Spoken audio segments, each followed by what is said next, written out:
How to be շարունակում է իր աշխատանքը Digitech տեխնոլոգիական ցուցահանդեսում, վերջերս հայկական ստարտափ էկոսիստեմում տեղի ունեցավ շատ կարևոր իրադարձություն Հայաստանի բարձր տեխնոլոգիաների արդյունաբերության նախարարության կողմից սկսվեց աքսելերատոր ծրագիր ստարտափների համար, որը իրականացնող որպես ընտրվեց plug and play ընկերությունը, միջազգային շատ հեղինակավոր աքսելերատոր եւ այս պահին ես հյուրընկալել եմ այդ աքսելերատորի ներկայացուցիչ Ալֆրեդո Սորիային, ով plug and play-ի ավագ կորպորատիվ նորարարության մենեջերն է։ Բարև ձեզ։ Hello.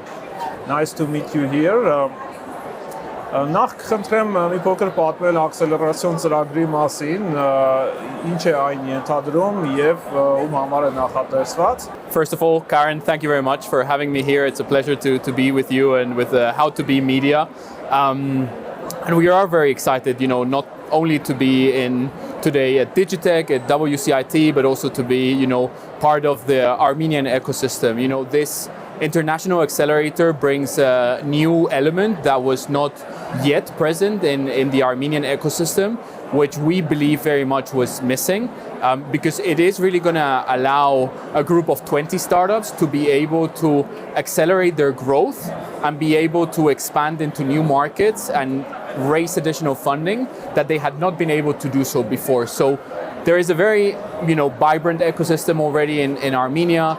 There are a lot of, startups. There's a lot of entrepreneurs, founders with great ideas. And what we want to do is not disrupt what is already in place, but accelerate the pace in order to ensure that we really have Armenia as a regional innovation hub, not only for Armenia, but for the region as a whole. So the program in itself, it's designed in 14 weeks, where we are going to be working with the startups on a kind of one-on-one basis. We're going to be accepting 20 startups into the program. And the idea of these 20 startups, whether you are software, whether you are IT, whether you're hardware, we're going to really be able to help them on their next journey. Is this, set up their whole product market fit? Is this, raise additional funding to expand into new markets? Is this more about how they're gonna, develop in terms of their financials, their projections, their budgeting? So we believe the program is designed in a way to give the founders and the entrepreneurs all the resources they need to scale and reach that new heights that we want to bring. Շատ լավ հասկանանք որն է աքսելերացիոն ծրագրերի դերը ստարտափի կյանքում, ինչով կարող է աքսելերատորը օգնել եւ ինչն է որ արդեն ստարտափը պետք է հետագայի զարգացմանը նպաստի իր ջանքերով։ That is a very good question, and summarizing a bit more of the role of the stakeholders in an innovation ecosystem, you need the role of academia with universities, with research centers, with technology transfer offices. You need the role of startups and scale-ups, which are building the products. You need the role of venture capitalists, which are investing in the startups and scale-ups. You need the role of government, because it's the one that sets the right policy, that one that sets, the right environments for startups to succeed. And you need the role of corporations. So you need corporates which are going to be consuming or buying these products from the startups that they are developing. So, with those five stakeholders in mind, a startup has to go through the journey from when they start.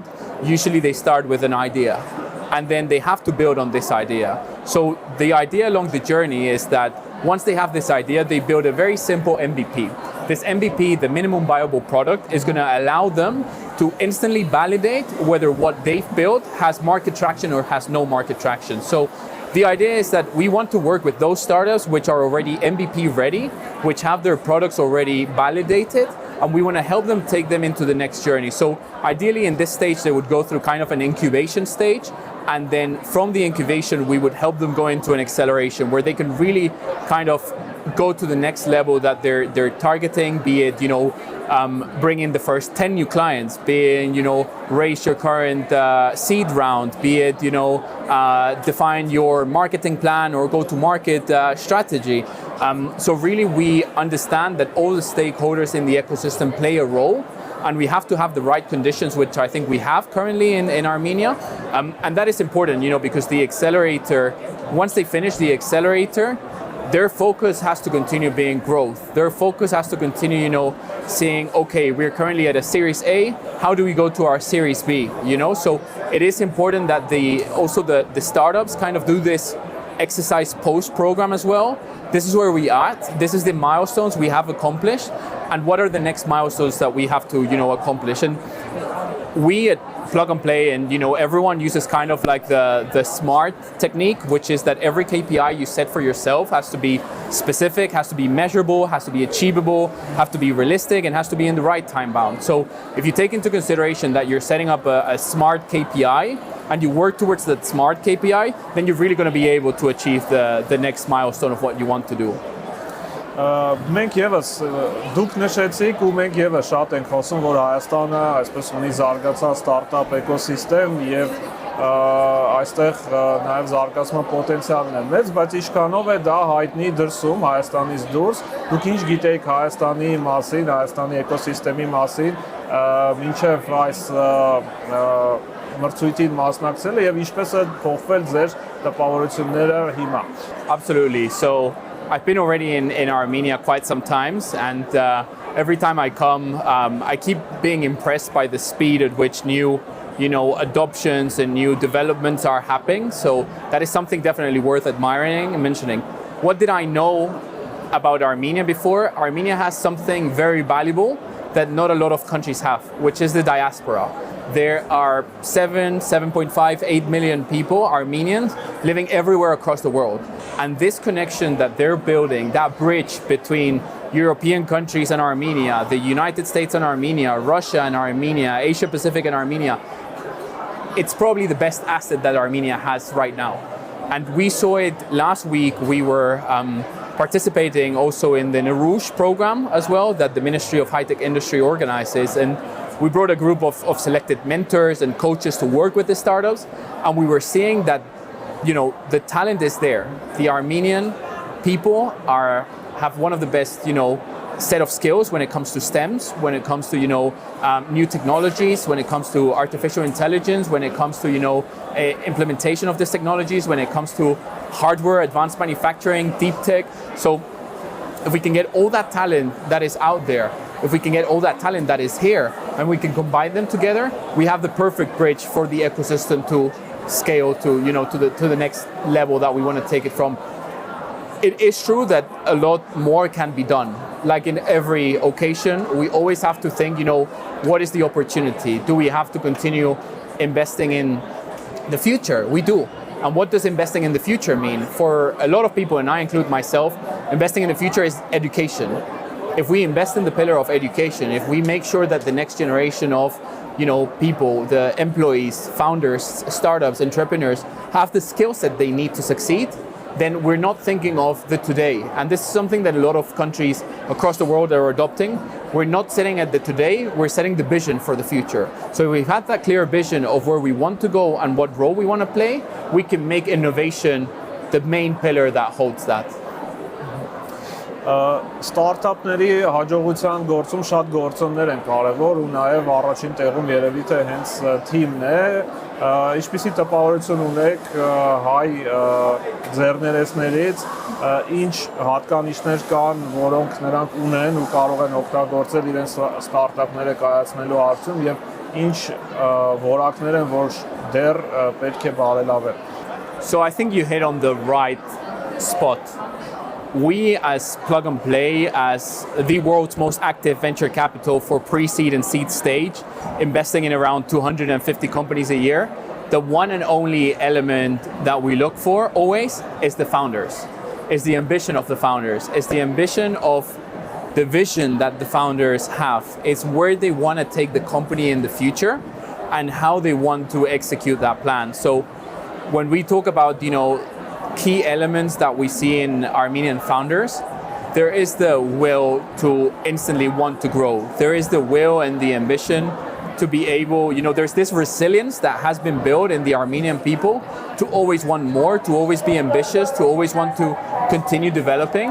And that is something that we're very excited about, because we see that in a lot of the markets, people reach a level where they don't want or they don't accept support as they should be accepting support, or they don't accept, that help to take the startups to the next level. And we see that a lot of the Armenian founders we've worked with that have gone through our international programs and that are going to go through this program, they're willing to be helped out. They want you to help them. They want to work with you. You want to work with them. So I would definitely use the word of resilience and vision as to what we've noticed within Armenian founders. Շատ հետաքրքիր է։ Եվ մի փոքր որ խոսենք արդեն ծրագրի մասին, ձեր առաջին քայլերն են Հայաստանում, եւ սա հեշտ եւ կարճ աշխատանք չէ, բայց երբ եւ ինչ արդյունքներ կարելի է սպասել այս աքսելերացիոն ծրագրից։ When you want to see the results, that's a very good question, and that's I think the magic question that everyone always instantly asks. The results come from various factors, and I will list them out for you. The first metric that we look at within the program is economic prosperity. How many new jobs are added to the country? How many startups have been able to raise additional money for international and local VCs, and whether this money that has been invested plays a role as foreign direct investment in the country? Has this allowed them to build a new lab, for example, if they're playing in biotech space? Has this allowed them to scale their engineering teams? So we're looking at job creation, we're looking at direct and indirect foreign investment, and we're looking at new opportunities for new people. So you have to separate it in two segments. The first one is IT, engineering and software. This one is much more easier to see the results. Why? Because we can instantly, help a startup accomplish a new contract with a new corporation, and then you automatically see how that translates in a monetary quantifiable metric. Then there is the other element, which is more on the hardware. When we talk about hardware, and especially the Ministry of High Tech Industry, which is very much focused on hardware, on deep tech, and advancing these technologies, this is something that takes a bit longer time in terms of seeing the results. Why?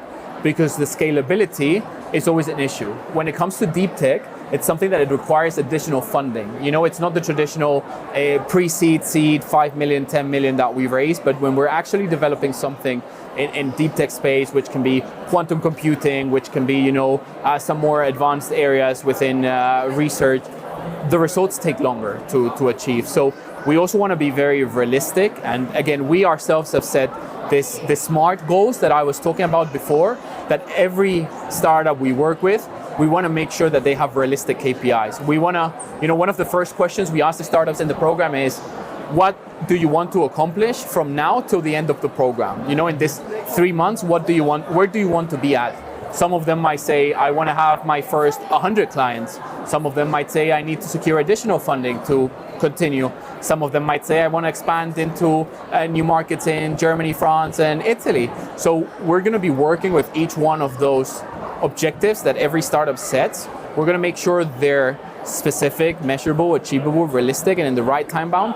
And we're going to try and deliver as much value, not only for the startups as a whole, but also for the wider ecosystem. So for additional VCs, additional government, additional corporations, and we're going to try and bring that kind of international spark of innovation and see how we can put it into the Armenian founders.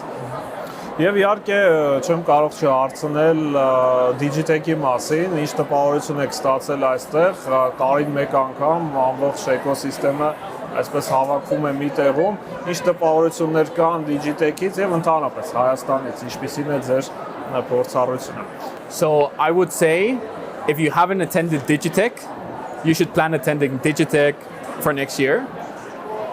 It's very difficult to describe it in words until you're not here and you experience it. It's very difficult to see the ambition and the motivation that the startups and the founders have. It's incredible to see, all of the startups and corporates and VC funds and, sponsors and donors that are participating in making the ecosystem as vibrant as possible. And I would definitely encourage not only local community, but I would definitely encourage some of the international audience that might be listening to us to consider Digitech as a date to put on their agendas for next year. Շնորհակալ եմ շատ. Thank you very much. Thank you very much. It's been a pleasure, and looking forward to supporting the Armenian startup ecosystem. Այսքանը մենք շարունակում ենք աշխատանքը Digitech-ում, մնացեք How to be հետ։